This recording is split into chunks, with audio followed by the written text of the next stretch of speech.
Bonjour à tous, ce reportage est consacré à Brandon Stark. Brandon Stark qui est le 4e fils du Lord Eddard Stark, seigneur de Winterfell.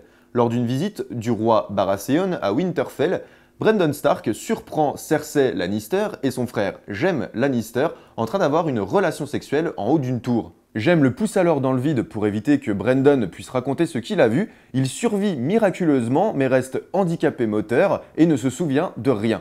Nous sommes donc partis à la rencontre de professionnels de santé qui pouvaient nous expliquer ce qu'était le handicap de Brandon Stark. Venant en opposition au handicap mental, le handicap physique couvre des réalités bien différentes. De l'affaiblissement physique à la paralysie, les déficiences motrices peuvent avoir des origines diverses. Il y a 3 origines. Il y a le handicap moteur de naissance. Donc la personne est née avec un déficit, un problème sur les jambes, sur les bras, donc un handicap de naissance. Elle est née avec, elle a fait sa vie avec.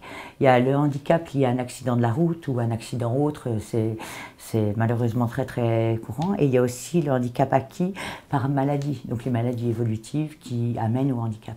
Comme pour Brandon Stark, qui doit être transporté par Hodor, on trouve encore aujourd'hui des problèmes d'accessibilité à beaucoup de services et notamment à l'école. Quand vous êtes handicapé, vous n'avez pas forcément la même facilité pour la scolarité, puisqu'on a encore des classes, des écoles qui ne sont pas accessibles, par exemple aux gens en fauteuil roulant. Le handicap moteur, c'est pas que le fauteuil roulant, on est d'accord, hein, il peut y avoir des problèmes de jambes, mais de bras, voilà. Mais les établissements, les services ne sont encore pas tous adaptés et accessibles à tout le monde. Donc on a déjà des problèmes dans le cadre des écoles. Et des aides dont on a besoin, par exemple, un enfant handicapé, il peut avoir besoin d'une aide, d'une auxiliaire de vie scolaire pour l'accompagner. Bon, c'est encore pas idéal, bon, l'accessibilité c'est pas idéal, souvent les parents sont obligés de déplacer leur enfant handicapé, de le mettre dans une autre école que l'école de secteur avec ses frères et sœurs, par exemple, ça c'est pas normal non plus. Créée en 1993, l'Association des paralysés de France a pour mission de sensibiliser le grand public, mais également de défendre les droits des personnes en situation de handicap. En 2005, la loi du handicap impose l'accessibilité universelle, mais à 1 an de l'échéance, la réalité est tout autre. Alors la loi de 2005 a imposé l'accessibilité en 2015. Malheureusement, on a pris beaucoup de retard, puisque au départ, il n'y avait pas de sanction pour La loi n'a pas été accompagnée ni d'aide financière, ni de sanctions.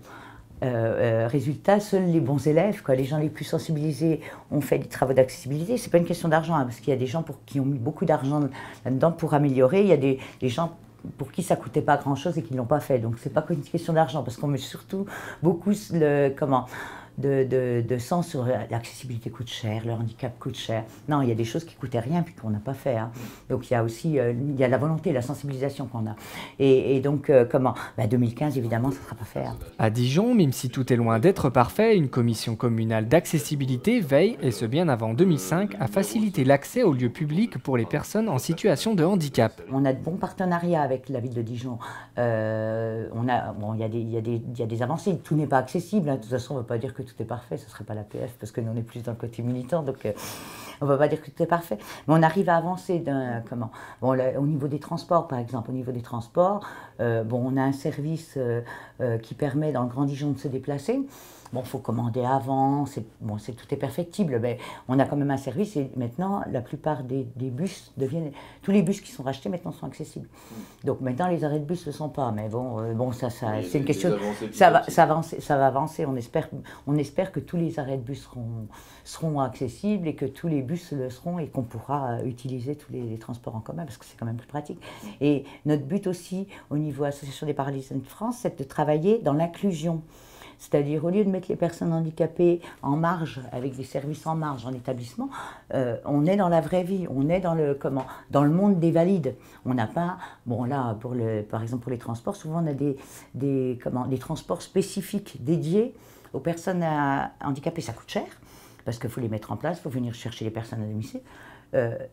Quand on a un service public qui peut nous accueillir avec, exemple le tram, hein, un bon exemple d'accessibilité et d'inclusion de tram. On voyage avec les autres personnes, aux mêmes horaires, on n'est pas obligé de commander d'avance. Pour nous, c'est énorme.